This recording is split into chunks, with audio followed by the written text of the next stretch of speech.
Beneficiary designations are an important part of your farm estate plan, sometimes more so than you even think. Watch this video to learn more.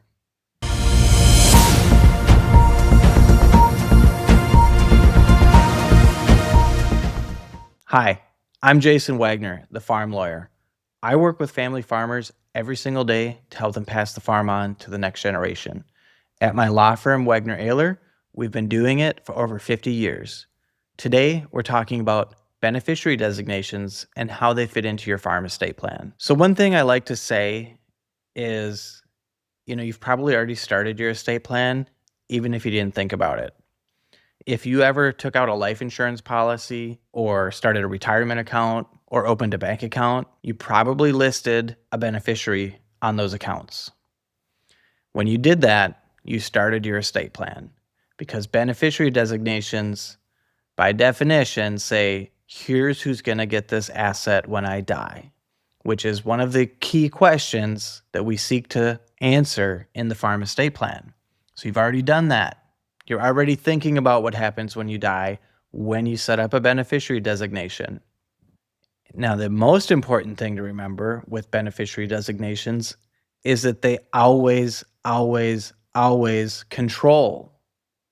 It doesn't matter what your will says, and it doesn't matter what your trust says if the beneficiary designation doesn't line up. For example, maybe my trust says I want all of my assets to go to my church when I die, but my bank accounts, my retirement accounts, my life insurance all have my kids listed.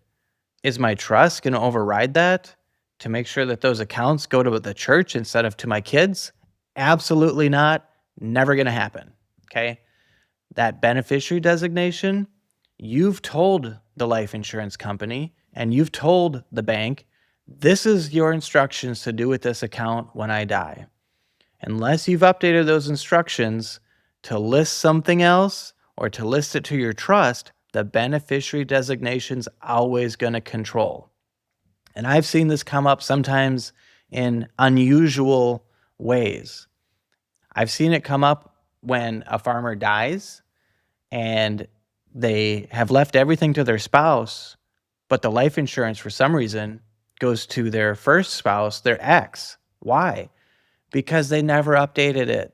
Even if the divorce decree says yours is yours, but that ex-spouse is still on the life insurance policy, by law, it goes to them. Okay, it doesn't go to the new spouse.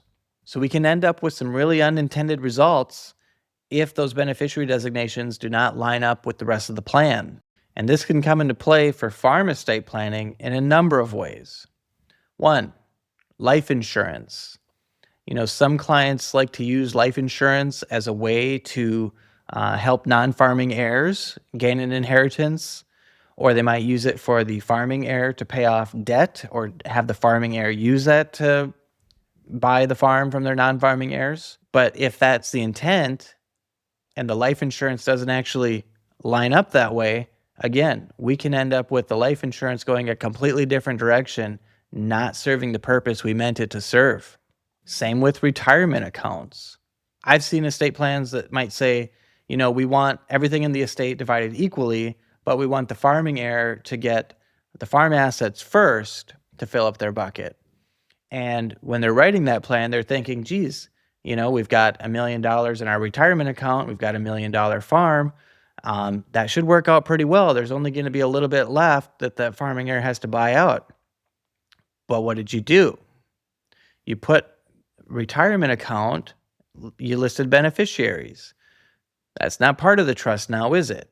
So now that farm is getting divided up by your kids, and a much smaller share is going to your farming heir than you intended because you were thinking the retirement accounts are going to also balance that out.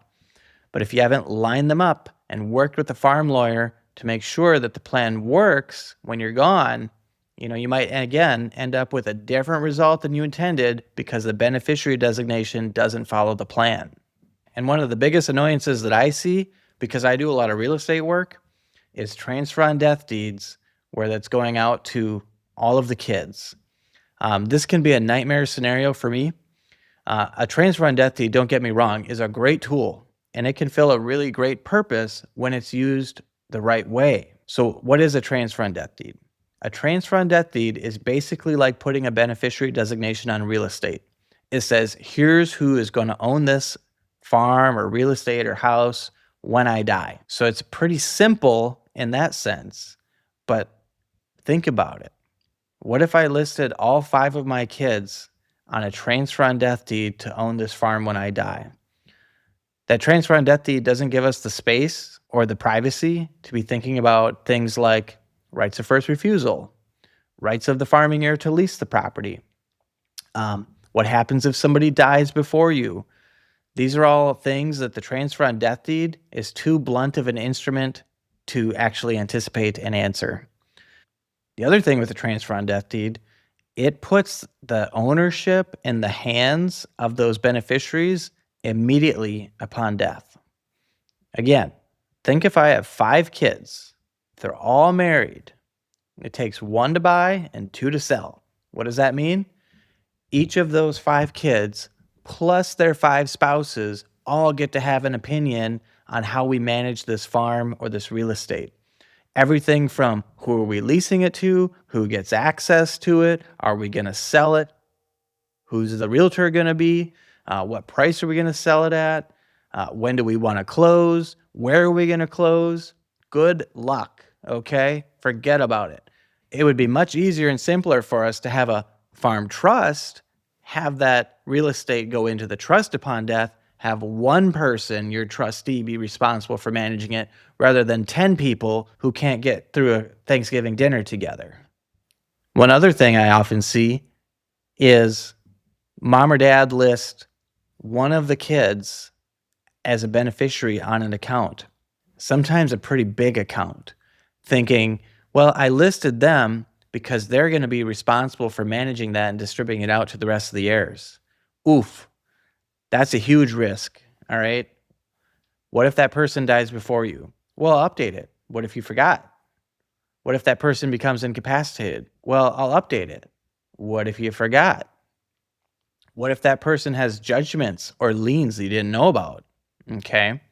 By law, that's their property when you list them as a beneficiary. I've run into situations where we didn't even have any clue that the beneficiaries had judgments against them.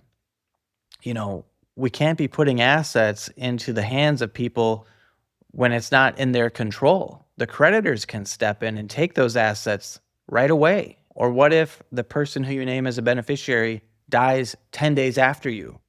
That's part of their estate now. It's going to go according to their will or their trust. If they don't have one, it's going to go to their spouse. Good luck clawing that back. Again, we want to give it to a person that has a fiduciary responsibility and the authority through the trust or a will. We don't want to give it to a named beneficiary if the intent is that they're going to divide it up among everybody else. Because the law says you name them as a beneficiary, you intended for them to get it as personal property. If that's not your intent, you didn't line up the beneficiary designations with the plan. So when you're doing your farm estate plan, it's really important that you do your trust funding alongside that. Work with a qualified farm lawyer who's going to give you specific instructions and walk you through that step by step and help you get everything lined up. When you do your 3 to 5 year reviews with your farm lawyer, that's a good time to also review your beneficiary designations and any new accounts. Farm estate planning never stops. The complexity of farming and the risk is too great to let this just sit on the shelf for 20 years. And you need to make sure those beneficiary designations are lined up and follow the plan. Now, if you'd like to work with one of our lawyers, give us a call at 507-288-5567. If you like what you hear, check out farmlawyer.com, subscribe to my YouTube channel, or follow me on Facebook.